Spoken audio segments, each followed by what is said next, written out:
2 ବର୍ଷ ତଳର କଥା। ଭୁବନେଶ୍ୱର ଏୟାରପୋର୍ଟର ବାହାରେ ଜଣେ ସଫେଇ କର୍ମଚାରୀ ସଫେଇ କାମ କରୁଥିଲେ। ସଫା କରୁ କରୁ ଦେଖିଲେ ଯେ ଦୀର୍ଘ ସମୟ ଧରି ଜଣେ ବୁଢ଼ୀ ଲୋକ ଗୋଟିଏ ଜାଗାରେ ବସି ରହିଛନ୍ତି ଆଉ ବାରମ୍ବାର ଭିତରକୁ ଅନଉଛନ୍ତି। ଏମିତି ଏମିତି ସେ ବୁଢ଼ୀ ଲୋକଙ୍କୁ ଅପେକ୍ଷା କରିବାର ବହୁ ସମୟ ହୋଇଯାଇଥିଲେ ବି ତାଙ୍କୁ କିଏ ବି ନେବାକୁ ଆସୁନଥିଲେ। ତାଙ୍କ ସାଥିରେ ବି କେହି ନଥିଲେ। ସକାଳୁ ଯେତେବେଳେ ସଫେଇ କର୍ମଚାରୀ ସନ୍ତୋଷ ନିଜ ଡ୍ୟୁଟିକୁ ଆସିଥିଲେ ସେତେବେଳୁ ସେ ବୁଢ଼ୀ ଲୋକ ଜଣକ ସେଠାରେ ବସି ରହିଥିଲେ। ଆଉ ଏବେ ମଧ୍ୟାହ୍ନ ଖାଇବା ସମୟ ହୋଇଯାଇଥିଲା।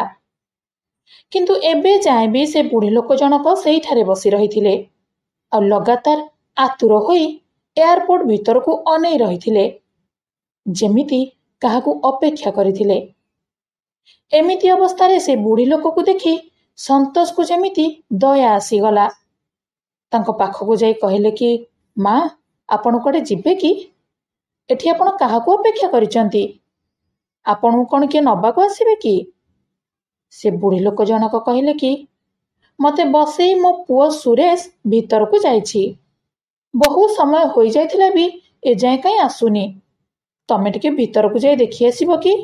ତାକୁ ଏତେ ସମୟ କ'ଣ ପାଇଁ ଲାଗୁଛି? ମୁଁ ମୋ ପୁଅ ସହିତ ଗାଁରୁ ଏତେ ବାଟ ଆସିଛି। ସେ ମୋତେ ତା ସହିତ ବିଦେଶ ନେଇଯିବା ପାଇଁ ଆଣିଥିଲା। ଯଦି ଟିକେ ମୋ ପୁଅକୁ ଡାକି ଦିଅନ୍ତ। ତାପରେ ସନ୍ତୋଷ କହିଲେ କି, ମା, ଆପଣଙ୍କ ପୁଅ ଯେତେବେଳେ ଆସିବେ ତାଙ୍କ ସହିତ ପଳେଇବେ। ଆପଣଙ୍କୁ ଯଦି ଭୋକ ଲାଗୁଛି କିଛି ଖାଇବାକୁ ଆଣିଦେବି କି? କିନ୍ତୁ ସେ ବୁଢ଼ୀ ମା ଜଣକ ଟିକେ ହସି ଦେଇ କହିଲେ କି, ନାଇଁ ପୁଅ, ଦରକାର ନାହିଁ। ତୋତେ ବହୁତ ବହୁତ ଧନ୍ୟବାଦ। ତୁ ଜଣେ ଲୋକ ଯିଏକି ମୋତେ ଖାଇବା ପାଇଁ ପଚାରିଲା। ଆଉ ତୁ ବି ଚିନ୍ତା କରନି ମୋ ପୁଅ ବୋଧେ ଆସୁଥିବ। ଯଦି ମୁଁ ତାକୁ ଏଠାରେ ନ ମିଳିବି ସେ ହଇରାଣ ହେଇଯିବ। ତେଣୁ ମୁଁ ଏଠାରୁ କୁଆଡ଼େ ଯିବାକୁ ଚାହୁଁନି। କିନ୍ତୁ ସନ୍ତୋଷ ବୁଝି ଯାଇଥିଲେ କି ସେ ବୁଢ଼ୀ ମାଙ୍କର ପୁଅ ଆଉ କେବେ ବି ଫେରିବେନି। ସେ କହିଲେ କି, ମା, ଖରାପ ଭାବିବେନି, କିନ୍ତୁ ଏଠାରେ ପ୍ରତି 2-3 ଦିନରେ ଏମିତି କିଏ ନା କିଏ ମିଳିଯାଉଛନ୍ତି ଯାହାର ପୁଅ ତାଙ୍କୁ ଛାଡ଼ିକି ପଳାଉଛନ୍ତି। କେବଳ ଏତିକି ନୁହେଁ, କେବେ ମନ୍ଦିରରେ କେବେ ରାସ୍ତାରେ ଆଜିକାଲିର ପିଲାମାନେ ନିଜ ବାପା ମାକୁ ଛାଡ଼ିକି ପଳାଉଛନ୍ତି। ସନ୍ତୋଷଙ୍କ ଠାରୁ ଏସବୁ ଶୁଣିକି ସେ ବୁଢ଼ୀ ମା ଜଣକ ଟିକେ ରାଗିକି କହିଲେ କି, ନାଇଁ ପୁଅ, ତୁ ଏମିତି କ'ଣ କହୁଛୁ? ତୁ କ'ଣ ମୋ ପୁଅକୁ ଜାଣିଛୁ କି? ତାହେଲେ ତୁ ଏମିତି କେମିତି କହିପାରୁଛୁ କି ମୋ ପୁଅ ମୋତେ ଛାଡ଼ିକି ପଳେଇଲା ବୋଲି? ଯଦି ସତରେ ତୁ ମୋତେ ସାହାଯ୍ୟ କରିବାକୁ ଚାହୁଁଛୁ ତାହେଲେ ଟିକେ ଭିତରକୁ ଯାଇ ଦେଖ, ସେ ନିଶ୍ଚୟ ଭିତରେ ଥିବ। ସେଠୁ ସନ୍ତୋଷ ଚୁପଚାପ ଭିତରକୁ ଯାଇ ଖୋଜାଖୋଜି କରିବା ପରେ ବାହାରକୁ ଆସିଲେ। ଫେରିବା ପରେ କହିଲେ କି, ମା, ମୁଁ ଭିତରେ ବହୁତ ଖୋଜାଖୋଜି କଲି, କିନ୍ତୁ ଆପଣଙ୍କ ପୁଅ ନାହାନ୍ତି। ଶୁଣିକି ସେ ବୁଢ଼ୀ ମା ଟିକେ ବ୍ୟସ୍ତ ହୋଇପଡ଼ିଲେ। ପୁଣି ନିଜକୁ ବୁଝାଇ କହିଲେ କି, କିଛି କଥା ନାହିଁ, ବୋଧେ ତାର କିଛି କାମ ରହିଯାଇଛି, ତେଣୁ ଟିକେ ଡେରିରେ ଆସିପାରେ। ସନ୍ତୋଷ ନିଜ କାମରେ ଲାଗିଗଲେ। ଏମିତି ଏମିତି ସନ୍ଧ୍ୟା ହୋଇଆସିଲା। ସନ୍ତୋଷ ନିଜ ଘରକୁ ଯିବାର ସମୟ ଆସିଯାଇଥିଲା। ଟିକେ ଟିକେ ଥଣ୍ଡା ବି ପଡ଼ିବା ଆରମ୍ଭ ହୋଇଯାଇଥିଲା। ବିଚାରୀ ବୁଢ଼ୀ ମା ନିଜ କାନିରେ ନିଜକୁ ଘୋଡ଼େଇବା ପାଇଁ ଚେଷ୍ଟା କରୁଥିଲେ ଆଉ ଥଣ୍ଡାରେ ଧରୁଥିଲେ। ସନ୍ତୋଷ ଜଣେ ଭଲ ଲୋକ ଥିଲେ। ସେ ବୁଢ଼ୀ ମାଙ୍କ ପାଖକୁ ଆସି କହିଲେ କି, ମା, ଆପଣଙ୍କ ନାଁ କ'ଣ ଆଉ କୁଆଡ଼େ ଯାଇଥାନ୍ତେ? ସେ କହିଲେ କି, ମୋ ନାଁ ଶାନ୍ତି, ଆଉ ମୁଁ ମୋ ପୁଅ ସହିତ ଆସିଥିଲି। କିଛି ଦିନ ଆଗରୁ ଆମ ଗାଁରୁ ମୋତେ ଭୁବନେଶ୍ୱର ନେଇ ଆସିଥିଲା। ତାର ବିଦେଶରେ ଚାକିରି ହୋଇଯାଇଛି, ତେଣୁ ସେ ମୋତେ ବିଦେଶ ନେବାକୁ କହି ଏଇଠାକୁ ଆଣିଥିଲା। ସେଠୁ ସନ୍ତୋଷ କହିଲେ କି, ଠିକ୍ ଅଛି ମା, ଯଦି ଆପଣ ଚାହିଁବେ ତାହେଲେ ମୋ ସହିତ ଆମ ଘରକୁ ଯାଇପାରିବେ ଆଉ ସକାଳୁ ପୁଣି ଏଠାକୁ ଆସିପାରିବେ। ସେଠୁ ଶାନ୍ତି କହିଲେ କି, ନାଇଁ ପୁଅ, ଯଦି ମୁଁ ଏଠାରୁ ପଳେଇବି ତାହେଲେ ପୁଅ ଆସି ମୋତେ ଖୋଜିବ ଆଉ ମୁଁ ଏଠାରେ ନଥିଲେ ସେ ପୁରା ହଇରାଣ ହୋଇଯିବ। ତୁ ଯା ପୁଅ, ମୁଁ ଠିକ୍ ଅଛି। ସେଠୁ ସନ୍ତୋଷ ଶାନ୍ତି ଦେବୀଙ୍କୁ ନିଜ ଶାଲ୍ ଦେଇ କହିଲେ କି, ଠିକ୍ ଅଛି ମା, ଆପଣ ଏଇଠାରେ ରୁହନ୍ତୁ। ମୁଁ ମୋର ସାଥୀକୁ କହିଦେଉଛି, ଯଦି କିଛି ଦରକାର ତାକୁ କହିଦେବେ। ଶାନ୍ତି ଦେବୀ ଶାଲ୍ ନେଇ ଘୋଡ଼େଇ ହୋଇ ସେଇଠାରେ ବସି ରହିଲେ ଆଉ ସନ୍ତୋଷକୁ ଆଶୀର୍ବାଦ ଦେବାକୁ ଲାଗିଲେ। ସନ୍ତୋଷ ଘରେ ପହଞ୍ଚି ସ୍ତ୍ରୀ ପିଙ୍କିକୁ ସବୁ କଥା କହିଲେ ଆଉ ଏୟାରପୋର୍ଟରେ ଶାନ୍ତି ଦେବୀ ଭୋକ ଉପାସରେ ଥଣ୍ଡାରେ ଥରଥର ହୋଇ ପୁଅକୁ ଅପେକ୍ଷା କରି ରାତି ବିତେଇ ଦେଇଥିଲେ। ଏବେ ଶାନ୍ତି ଦେବୀଙ୍କର ଚିନ୍ତା ବଢ଼ିଯାଇଥିଲା। କାହିଁକି ନା ପ୍ରଥମର ଗୋଟିଏ ଦିନ ଆଉ ରାତି ବିତିଗଲା ପରେ ବି ପୁଅ ଆସିଲାନି। ଅନ୍ୟ ପଟରେ ସାରା ଭୁବନେଶ୍ୱରରେ ତାଙ୍କୁ କିଏ ବି ଜାଣିନଥିଲେ। କେବଳ ସନ୍ତୋଷ ହିଁ ଆଗକୁ ଆସି ତାଙ୍କୁ ସାହାଯ୍ୟ କରୁଥିଲେ। ଆଉ ଏବେ ସିଏ ବି ନଥିଲେ। ପୁରା ରାତି ସେ ଥଣ୍ଡାରେ ଏମିତି ହିଁ ବସି ରହିଥିଲେ। ସକାଳ ହେବାରୁ ସନ୍ତୋଷ ପୁଣି ଡ୍ୟୁଟିରେ ଆସି ଦେଖିବା ବେଳକୁ ଶାନ୍ତି ଦେବୀ ସେମିତି ବସି ରହିଥିଲେ। ସାଙ୍ଗେ ସାଙ୍ଗେ ଶାନ୍ତି ଦେବୀଙ୍କ ପାଖକୁ ଯାଇ ପଚାରିଲେ କି, ମା, ଆପଣଙ୍କ ପୁଅ କ'ଣ ଏବେ ଯାଇ ଆସିନାହାନ୍ତି? ଶାନ୍ତି ଦେବୀ କାନ୍ଦି ପକେଇଲେ ଆଉ କହିଲେ କି, ନାଇଁ ପୁଅ, କେଜାଣି ସେ କୁଆଡ଼େ ପଳେଇଲା। ସନ୍ତୋଷ ତାଙ୍କୁ ପାଣି ପିଆଇ ଶାନ୍ତ କଲେ ଆଉ କହିଲେ କି, ମା, ମୁଁ ଆପଣଙ୍କୁ କହିନଥିଲି, କିନ୍ତୁ ମୁଁ କାଲିଠାରୁ ଜାଣିସାରିଥିଲି। ଆପଣ ମାନନ୍ତୁ ବା ନ ମାନନ୍ତୁ, ଆପଣଙ୍କ ପୁଅ ଆପଣଙ୍କୁ ସବୁଦିନ ପାଇଁ ଛାଡ଼ିକି ପଳାଇଛନ୍ତି। ଆଉ ସେ ଆପଣଙ୍କୁ ନେବା ପାଇଁ କେବେ ବି ଆସିବେନି। ଶୁଣିକି ଶାନ୍ତିଦେବୀ ଜୋରରେ କାନ୍ଦିବାରେ ଲାଗିଲେ। ଆଉ ତାଙ୍କର ହାଲାତ ଦେଖିକି ସନ୍ତୋଷକୁ ଦୟା ଆସିଲା। ସେ ଭାବିଲେ କି ଶାନ୍ତି ଦେବୀ ନିଜର ଲୋକଙ୍କ ଘରକୁ ପଳେଇବେ। ଆଉ ସନ୍ତୋଷ ନିଜ କାମରେ ପଳେଇଲେ। ସେଇଠାରେ ସେମିତି ବସି କାନ୍ଦୁଥିଲେ ଶାନ୍ତି ଦେବୀ। ଅଚାନକ ବେଞ୍ଚରୁ ତଳକୁ ପଡ଼ିଗଲେ। ଲୋକଙ୍କର ଭିଡ଼ ଲାଗିଗଲା। ଲୋକଙ୍କ ଭିଡ଼ ଦେଖି ସନ୍ତୋଷ ବି ସେଠାକୁ ଆସିଲେ। ଆଉ ଦେଖିବା ବେଳକୁ ଶାନ୍ତି ଦେବୀ ତଳେ ପଡ଼ିଛନ୍ତି।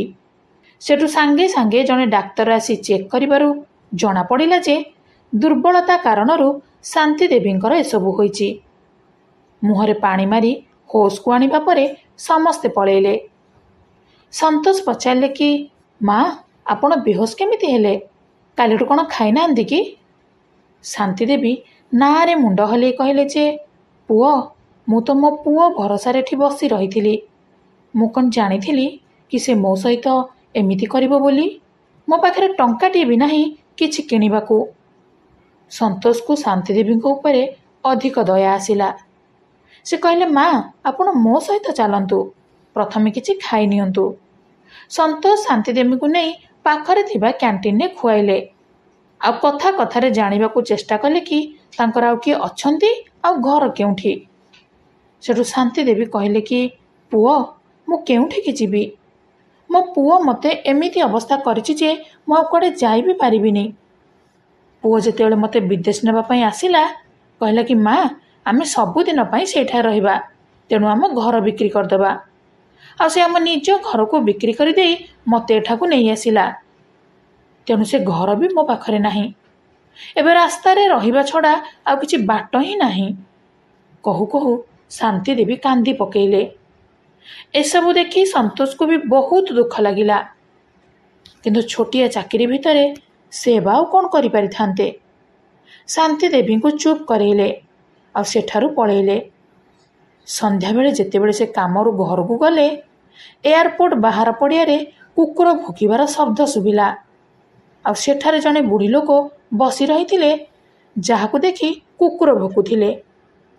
ଆଉ କୁକୁର ପାଖରୁ ବଞ୍ଚିବା ପାଇଁ ସେ ବୁଢ଼ୀ ଜଣକ ପଥର ଧରି କୁକୁରଙ୍କୁ ମାରିବା ପାଇଁ ଚେଷ୍ଟା କରୁଥିଲେ। ଆଉ ପଥର ଦେଖି କୁକୁର ଅଧିକ ଭୁକିବା ଦ୍ୱାରା ଆଖପାଖର କୁକୁର ବି ଜମା ହୋଇଯାଇଥିଲେ।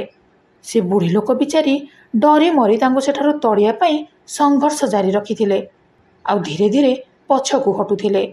ସେଠୁ ପାଖରେ ଜଳୁଥିବା ଲାଇଟ୍ରୁ ଜଣାପଡ଼ିଲା କି ସେ ବୁଢ଼ୀ ଲୋକ ଆଉ କେହି ନୁହନ୍ତି, ସେ ହେଉଛନ୍ତି ଶାନ୍ତି ଦେବୀ। ଏସବୁ ଦେଖି ସନ୍ତୋଷ ଆଉ ସହିପାରିଲେନି। ସେଠାକୁ ଯାଇ ସେ ବାଡ଼ି ସାହାଯ୍ୟରେ କୁକୁରଙ୍କୁ ସେଠାରୁ ତଡ଼ିଲେ ଆଉ ଶାନ୍ତି ଦେବୀଙ୍କୁ ପାଖରେ ଥିବା ପଥର ଉପରେ ବସେଇ ସାଇଡ୍କୁ ଯାଇ ନିଜ ସ୍ତ୍ରୀଙ୍କୁ ଫୋନ୍ ଲଗେଇଲେ। କହିଲେ କି, ରୀନା, ମୁଁ ମୋ ନିଜ ମାଆକୁ ତ ଟଙ୍କାର ଅଭାବ ପାଇଁ ବଞ୍ଚାଇ ପାରିଲିନି, କିନ୍ତୁ ଆଜି ଯଦି ମୋ ଆଖି ଆଗରେ ଏ ମାଆଙ୍କର କିଛି ହୋଇଯାଏ, ତାହେଲେ ନିଜକୁ କେବେ କ୍ଷମା କରିପାରିବିନି। ଆଉ କିଛି ହେଉ ନ ହେଉ, ଆମେ ତାଙ୍କୁ 2 ବେଳା 2 ପଟ ରୁଟି ତ ଖାଇବାକୁ ଦେଇପାରିବା। ଆଉ ବୁଢ଼ୀ ଲୋକକୁ କ'ଣ ଦରକାର? ଯଦି ତମେ କହିବ ତ ମୁଁ ତାଙ୍କୁ ଆମ ଘରକୁ ନେଇକି ଯିବି। ରୀନା ବହୁତ ବୁଝିବା ସୁଝିବା ଥିଲେ, ତେଣୁ କହିଲେ କି କିଛି ଅସୁବିଧା ନାହିଁ, ଯଦି ତମକୁ ଠିକ୍ ଲାଗୁଛି ନେଇ ଆସ। ଆମେ ଯେମିତି ଚଳୁଛେ ସେ ବି ଆମ ସହିତ ସେମିତି ରହିବେ। ଭାବିନେବା କି ଆମର ଆଉ ଜଣେ ସଦସ୍ୟ ବଢ଼ିଗଲେ। ଶୁଣିକି ସନ୍ତୋଷ ବହୁତ ଖୁସି ହୋଇଗଲେ ଆଉ ଶାନ୍ତି ଦେବୀଙ୍କୁ ନେଇ ନିଜ ଘରେ ପହଞ୍ଚିଲେ। ତାଙ୍କ ଘର ବହୁତ ଛୋଟ ଥିଲା, ଯେଉଁଠି ସେ ତାଙ୍କ ସ୍ତ୍ରୀ ଓ ପିଲାମାନେ ରହୁଥିଲେ। ଦେଖିକି ଶାନ୍ତି ଦେବୀ କହିଲେ କି, ପୁଅ, ତମେମାନେ ମୋ ପାଇଁ ହଇରାଣ ହେବ। କିଛି କଥା ନାହିଁ, ଭଗବାନ ମୋ ଭାଗ୍ୟରେ ଯାହା ଲେଖିଥିବେ ତାହା ହେବ। ମୁଁ ଆଉ କେଉଁଠିକୁ ପଳେଇବି। ସନ୍ତୋଷ କହିଲେ କି, ନାଇଁ ମା, ଆପଣ ଆମ ସହିତ ରହିଲେ ଆମକୁ ବି କିଛି ଅସୁବିଧା ହେବନି, ବରଂ ଖୁସି ଲାଗିବ, ନୁହଁ କି ରୀନା?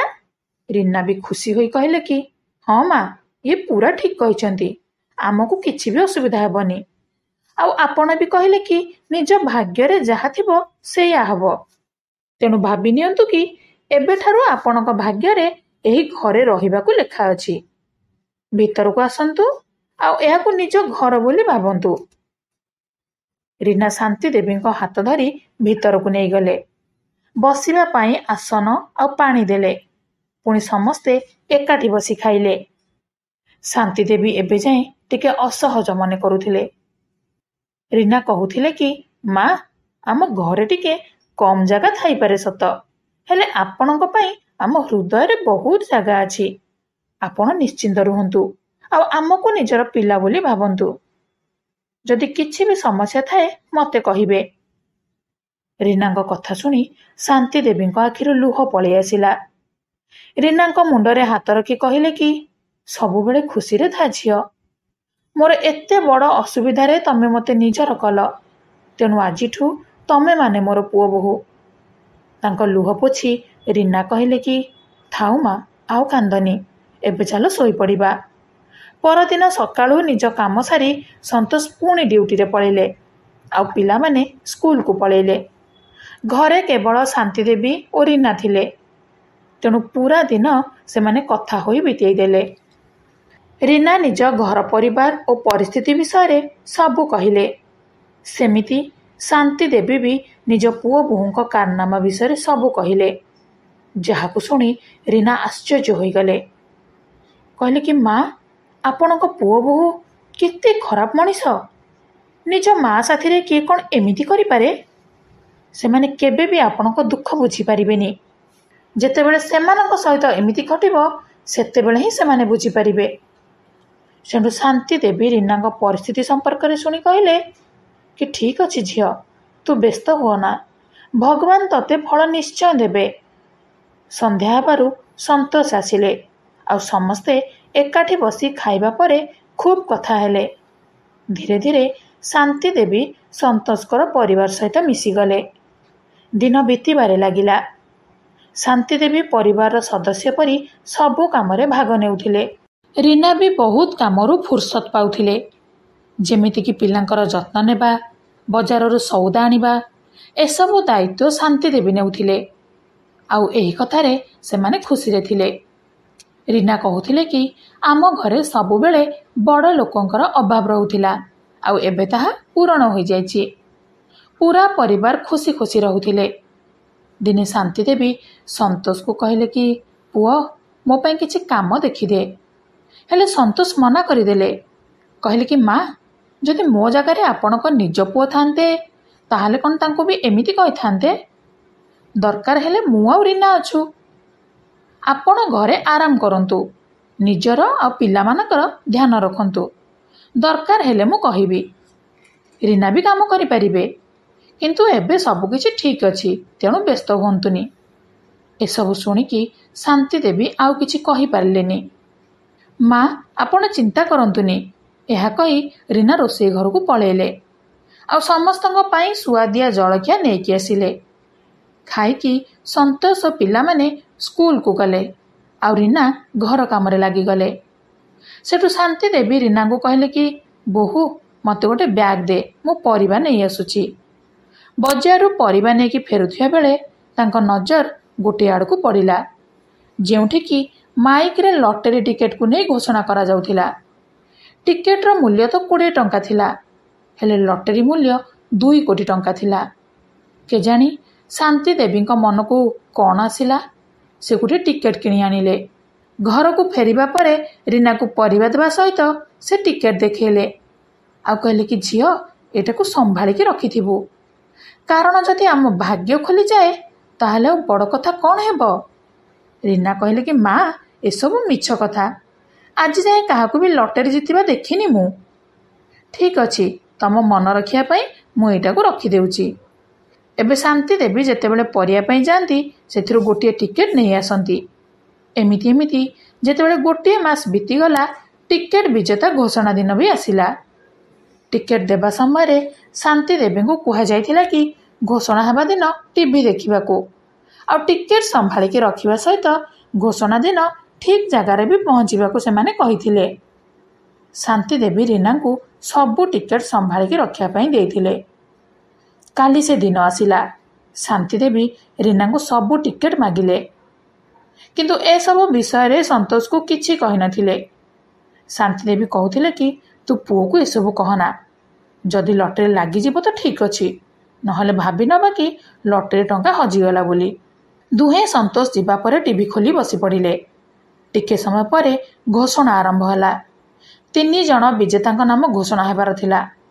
ପ୍ରଥମ ବିଜେତାଙ୍କୁ 2 କୋଟି, ଦ୍ୱିତୀୟ ବିଜେତାଙ୍କୁ 1 କୋଟି ଆଉ ତୃତୀୟ ବିଜେତାଙ୍କୁ 50 ଲକ୍ଷ ଟଙ୍କାର ପୁରସ୍କାର ଆସିଥିଲା। ଶାନ୍ତି ଦେବୀ ଓ ରୀନା ଦୁହେଁ ହାତ ଯୋଡ଼ି ବସିଥିଲେ ଆଉ ଈଶ୍ୱରଙ୍କୁ ଡାକୁଥିଲେ।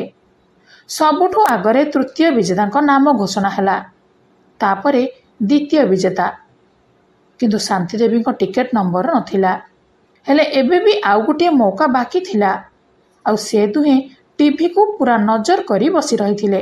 ଯେମିତି ତୃତୀୟ ବିଜେତା ଅର୍ଥାତ୍ ପ୍ରଥମ ନମ୍ବର ଘୋଷଣା ହେଲା, ସେମାନେ ମୁଣ୍ଡରେ ହାତ ଦେଇଦେଲେ, କାରଣ ସେଇ 2 କୋଟିର ଲଟେରୀ ଆଉ କାହା ପାଖକୁ ପଳେଇଥିଲା। ଟିକେଟ୍ ନମ୍ବର ଆଉ କିଛି ଥିଲା। ରାଗରେ ରୀନା ସେସବୁ ଟିକେଟ୍କୁ ଫିଙ୍ଗିବା ପାଇଁ ଲାଗିଲେ। ସେତେବେଳେ ଟିଭି ଆଙ୍କର କହିବାକୁ ଲାଗିଲେ କି କ୍ଷମା କରିବେ, ଗୋଟିଏ ଛୋଟିଆ ଭୁଲ ହୋଇଗଲା। 2 କୋଟିର ବିଜେତାଙ୍କ ନାମ ଓ ନମ୍ବର ଭୁଲ ଲେଖା ହୋଇଛି, ଆଉ ଏବେ ପ୍ରକୃତ ନମ୍ବର ହେଲା। ଯେତେବେଳେ ପ୍ରକୃତ ଟିକେଟ୍ ନମ୍ବର ଘୋଷଣା କରାଯାଇଛି, ଶାନ୍ତି ଦେବୀ ଓ ରୀନା ଟିକେଟ୍ ଚେକ୍ କଲେ ଆଉ ଦେଖିକି ତ ପୁରା ଆଶ୍ଚର୍ଯ୍ୟ ହୋଇଗଲେ, କାରଣ ଘୋଷଣା କରାଯାଉଥିବା ଟିକେଟ୍ ନମ୍ବର ଓ ସେମାନଙ୍କ ଟିକେଟ୍ ନମ୍ବର ସମାନ ଥିଲା। ତାମାନେ ଶାନ୍ତି ଦେବୀ 2 କୋଟି ଟଙ୍କାର ଲଟେରୀ ଜିତି ଯାଇଥିଲେ। ଦେଖିକି ତ 2 ଜଣଙ୍କର ଆଉ ଗୋଡ଼ ତଳେ ଲାଗିଲାନି, ଖୁସିରେ ନାଚିବାକୁ ଲାଗିଲେ। ଦୁହେଁ ବହୁତ ଖୁସି ଥିଲେ। ସେତେବେଳେ ସନ୍ତୋଷ ଆସି ପହଞ୍ଚିଗଲେ। ଅସମୟରେ ଆସି ପହଞ୍ଚିଗଲେ ସନ୍ତୋଷ, କାରଣ ସେ ତାଙ୍କର ମୋବାଇଲ ଛାଡ଼ି ପଳେଇଥିଲେ। ଆଉ ଘରେ ପହଞ୍ଚି ସେ ରୀନା ଆଉ ମାଙ୍କୁ ଏତେ ଖୁସି ଦେଖି ପଚାରିଲେ କି କ'ଣ ହେଲା, ତମେମାନେ ଏତେ ଖୁସି? ସେଠୁ ରୀନା ଖୁସିରେ ଯାଇ ସନ୍ତୋଷକୁ କୁଣ୍ଢେଇ ପକେଇଲେ, କହିଲେ ଏବେ ସବୁ ଠିକ୍ ହୋଇଯିବ। ସନ୍ତୋଷ କହିଲେ କ'ଣ ହେଲା ଏମିତି ଯେ? ସେଠୁ ଶାନ୍ତି ଦେବୀ ଆଉ ରହିପାରିଲେନି, କହିଲେ କି ତୁ ଯଦି ଶୁଣିବୁ ତାହେଲେ ତୁ ବି ଖୁସିରେ ନାଚିବୁ। ପୁଣି ସନ୍ତୋଷ ପଚାରିଲେ କି ଏବେ କୁହ ତ କ'ଣ ହୋଇଛି? ତାପରେ ଶାନ୍ତି ଦେବୀ ସେ ଲଟେରୀ ବିଷୟରେ କହିଲେ। ଦେଖିକି ତ ସନ୍ତୋଷ ବି ବିଶ୍ୱାସ କରିପାରିଲେନି। ପଚାରିଲେ କ'ଣ ସତରେ ଆମର ଲଟେରୀ ଲାଗିଗଲା କି ମା? ସେଠୁ ଶାନ୍ତି ଦେବୀ କହିଲେ କି ହଁ ପୁଅ, ଆଜିଠୁ ଆମର ଖରାପ ଦିନ ପଳେଇବ, ଆଉ ଏବେ ଖୁସି ଆଉ ଖୁସି। ଏବେ ତ ଛୁଟି ନେଇଯା, ପୁରସ୍କାର ରାଶି ଦିଆଯାଉଥିବା ସ୍ଥାନ ପାଖକୁ ଯିବାକୁ ପଡ଼ିବ। ସେଠୁ ସନ୍ତୋଷ ବି ଛୁଟି ନେଇ ଆସିଲେ। 2 ଜଣ ଯାଇ ସେ ସ୍ଥାନରେ ପହଞ୍ଚିଗଲେ, ଆଉ ସମସ୍ତ ବିଜେତାଙ୍କୁ ପୁରସ୍କାର ରାଶି ଦିଆଗଲା। ହେଲେ ଏସବୁ ଶାନ୍ତି ଦେବୀଙ୍କ ନିଜ ପୁଅ ଟିଭିରେ ଦେଖୁଥିଲେ, ଆଉ ଯେତେବେଳେ ନିଜ ମାଆକୁ ଟିଭିରେ ଦେଖିଲେ ଚମକି ପଡ଼ିଲେ। ଆଉ ସେ ଯେତେବେଳେ ଜାଣିଲେ କି ତାଙ୍କ ମା 2 କୋଟି ଟଙ୍କାର ମାଲିକାଣୀ ହୋଇଯାଇଛନ୍ତି, ସେ ତୁରନ୍ତ ଯୋଜନା କଲେ ଆଉ ପରଦିନ ଦେଶକୁ ଫେରିବା ପାଇଁ ଚେଷ୍ଟା ଆରମ୍ଭ କରିଦେଲେ। 10 ଦିନ ପରେ ଭୁବନେଶ୍ୱର ଏୟାରପୋର୍ଟ ଆସି ପହଞ୍ଚିବା ପରେ ସେଠାର କର୍ମଚାରୀଙ୍କୁ ପଚରାଉଚରା କଲେ, ଆଉ ଜଣେ କର୍ମଚାରୀ ସନ୍ତୋଷଙ୍କ ବିଷୟରେ କହିବା ପରେ ସେ ଯାଇ ସନ୍ତୋଷଙ୍କ ଘରେ ପହଞ୍ଚିଗଲେ। କିନ୍ତୁ ସନ୍ତୋଷ ଓ ତାଙ୍କ ପରିବାର ସେଠାରୁ ଅନ୍ୟତ୍ର ପଳାଇଥିଲେ। ଆଉ ଯାଇନଥାନ୍ତେ କାହିଁକି? ଏତେ ଟଙ୍କା ପାଇବା ପରେ ସେ ଏତେ ଛୋଟ ଘରେ କେମିତି ରହିଥାନ୍ତେ? ସେଠୁ ଶାନ୍ତି ଦେବୀଙ୍କ ପୁଅ ସେ ଘରେ ତାଲା ପଡ଼ିଥିବା ଦେଖି ଟିକେ ହତାଶ ହୋଇଗଲେ। କିଛି ଭାବିବା ପରେ ପଡ଼ୋଶୀଙ୍କୁ ପଚରାଉଚରା କରିବା ପରେ ଜଣାପଡ଼ିଲା କି ସନ୍ତୋଷଙ୍କ ପରିବାର ଗୋଟିଏ ହାଇ ସୋସାଇଟିରେ ଘର ନେଇ ସେଠାକୁ ଚାଲି ଯାଇଛନ୍ତି। ପଚାରି ପଚାରି ଶାନ୍ତି ଦେବୀଙ୍କ ପୁଅ ସେଠାରେ ପହଞ୍ଚିଗଲେ। ଦେଖିବା ବେଳକୁ ଗେଟ୍ ପାଖରେ ଜଣେ ଦରୱାନ ଛିଡ଼ା ହୋଇଥିଲେ। ଆଉ ସେ ଯେତେବେଳେ ଶାନ୍ତି ଦେବୀଙ୍କ କଥା କହିଲେ, ଦରୱାନ ତାଙ୍କୁ ସେଠାରେ ଅଟକାଇ ଭିତରକୁ ଗଲେ। ସେଠୁ ଶାନ୍ତି ଦେବୀଙ୍କୁ ପଚାରିଲେ କି ଆପଣଙ୍କ ପୁଅ ଆସିଛନ୍ତି ଆପଣଙ୍କୁ ଦେଖା କରିବା ପାଇଁ। ଏତିକି ଶୁଣୁ ଶୁଣୁ ଶାନ୍ତି ଦେବୀ କହିଲେ କି ତାକୁ କହିଦିଅ କି ତା ସହିତ ମୋର କିଛି ବି ସମ୍ପର୍କ ନାହିଁ। ସେଠୁ ଚୌକିଦାର ଯାଇ ତାଙ୍କ ପୁଅକୁ ସେହି କଥା କହିଦେଲେ। ଆଉ ଏବେ ତାଙ୍କ ପୁଅ ଚିନ୍ତାରେ ପଡ଼ିଗଲେ କି କେମିତି ଭେଟିବେ ମାଆକୁ। ଆଉ ସେ ବୁଝି ଯାଇଥିଲେ କି ତାଙ୍କ ମା ତାଙ୍କ ଉପରେ ବହୁତ ରାଗି ଯାଇଛନ୍ତି। ଆଉ ତାଙ୍କୁ ମନେଇବା ପାଇଁ କିଛି ନା କିଛି କରିବାକୁ ପଡ଼ିବ। ସାଙ୍ଗେ ସାଙ୍ଗେ ଗୋଟିଏ ପ୍ଲାନ୍ କଲେ। ଚୌକିଦାର ଅଳ୍ପ ସମୟ ପରେ ବାଥରୁମ୍ ଗଲେ। ଆଉ ସେହି ମୌକାରେ ତାଙ୍କ ପୁଅ ଭିତରକୁ ପଶିଗଲେ। ଆଉ ଭିତରକୁ ଯାଇ ଚିଲେଇବାକୁ ଲାଗିଲେ କି ମା ତମେ କେଉଁଠି? ତମ ପୁଅ ଆସିଛି ତମକୁ ଭେଟିବା ପାଇଁ। କେବେଠୁ ଭୁଲରେ ତମକୁ ଛାଡ଼ି ପଳେଇଥିଲି। ଆଉ ତମକୁ ଭେଟିବା ପାଇଁ ମୁଁ ଏତେ ବାଟରୁ ଧାଇଁ ଆସିଛି। ଟିକେ ସମୟ ପରେ ଶାନ୍ତି ଦେବୀ ବାହାରି ଆସିଲେ। ଆଉ ଶାନ୍ତି ଦେବୀଙ୍କୁ ଦେଖି ତାଙ୍କ ପୁଅ ତାଙ୍କ ପାଖକୁ ଯିବା ପାଇଁ ଚେଷ୍ଟା କଲେ। ହେଲେ ଶାନ୍ତି ଦେବୀ ତାଙ୍କୁ ଧକ୍କା ଦେଇ କହିଲେ କି ମୋତେ ଛୁଁନା। ଆଉ ସନ୍ତୋଷକୁ ଡାକିବାରେ ଲାଗିଲେ। ସନ୍ତୋଷ ବି ଦୌଡ଼ିକି ଆସିବା ପରେ ପଚାରିଲେ କି କ'ଣ ହେଲା ମା? ଶାନ୍ତି ଦେବୀ ନିଜ ପୁଅ ଆଡ଼କୁ ଆଙ୍ଗୁଠି ଦେଖାଇ କହିଲେ କି ୟାକୁ ଏ ଘରୁ ବାହାର କର। ମୋତେ ତା ମୁହଁ ବି ଦେଖିବାକୁ ଭଲ ଲାଗୁନି। ସନ୍ତୋଷ କିଛି ବୁଝିପାରୁନଥିଲେ। ସେତେବେଳେ ଶାନ୍ତି ଦେବୀଙ୍କ ପୁଅ ମା ମା ଡାକି ତାଙ୍କ ପାଦ ତଳେ ପଡ଼ିଗଲେ। ସେତେବେଳେ ସନ୍ତୋଷ ବୁଝିଗଲେ। ଆଉ ତାଙ୍କୁ ଉଠେଇ କହିଲେ କି ଆଚ୍ଛା ତମେ ହେଉଛ ସେ କୁଳାଙ୍ଗାର ଆଉ ବଦମାସ ଯିଏକି ନିଜ ମାଆକୁ ମରିବା ପାଇଁ ଏୟାରପୋର୍ଟରେ ଛାଡ଼ି ଦେଇ ପଳାଇଥିଲା। ଟିକେ ଭାବିଲନି କି ସେ କେଉଁଠି ରହିବେ, କ'ଣ କରିବେ, କେମିତି ବଞ୍ଚିବେ? ଆଉ ଏବେ କେମିତି ତମକୁ ତାଙ୍କ କଥା ମନେ ପଡ଼ିଗଲା? ତମ ପରି କମିନାକୁ ତ ମୁଁ ଭଲରେ ଜାଣିଛି। କ'ଣ ପାଇଁ ଏଠାକୁ ଆସିଛ ସେଇଟା ବି ଜାଣିଛି। ତାଙ୍କୁ ଧକ୍କା ଦେଇ କହିଲେ କି ଏଠାରୁ ବାହାରି ଯା, ନହେଲେ ମାରିଦେବି। ସେଠୁ ଶାନ୍ତି ଦେବୀଙ୍କ ପୁଅ ନିଜ ହାତର ଶିର ଉପରେ ଛୁରୀ ରଖି କହିଲେ କି ମା ଯଦି ତମେ ମୋତେ କ୍ଷମା କରିବନି ତାହେଲେ ମୁଁ ମୋ ଜୀବନ ନେଇଯିବି। ଶାନ୍ତି ଦେବୀ କହିଲେ କି ତୋ ପରି ପିଲା କେବେ ବି ନିଜ ଜୀବନ ନେଇପାରିବନି, କେବଳ ଆଉ କାହାର ଜୀବନ ନେଇପାରେ। ମୁଁ ଭଲରେ ଜାଣିଛି କି ତୁ ଏସବୁ ଡ୍ରାମା କ'ଣ ପାଇଁ କରୁଛୁ। ସେତେବେଳେ ତାଙ୍କ ପୁଅ ନିଜ ବେକରେ ଛୁରୀ ଲଗେଇଦେଲେ। ଆଉ କହିଲେ କି ମୁଁ ତମ ପୁଅ, ଆଉ ଆଜିଠାରୁ ତମ ସହିତ ରହିବି। ନ ମାନିଲେ ନିଜକୁ ମାରିଦେବି। ଆଉ ମୋ ମୃତ୍ୟୁ ପାଇଁ ତମେ ଦାୟୀ ରହିବ। ମୋତେ ତମ ସହିତ ରଖ, ନହେଲେ ସେ ଲଟେରୀ ଟଙ୍କା ମୋତେ ଦେଇଦିଅ। ମୁଁ ଏଇଠାରୁ ଚାଲିଯିବି। ସନ୍ତୋଷ ଯେତେବେଳେ ଧକ୍କା ଦେବା ପାଇଁ ଆଗକୁ ବଢ଼ିଲେ, ସନ୍ତୋଷକୁ ଧରି ପକାଇ ତାଙ୍କ ବେକରେ ଛୁରୀ ଲଗେଇଦେଲେ।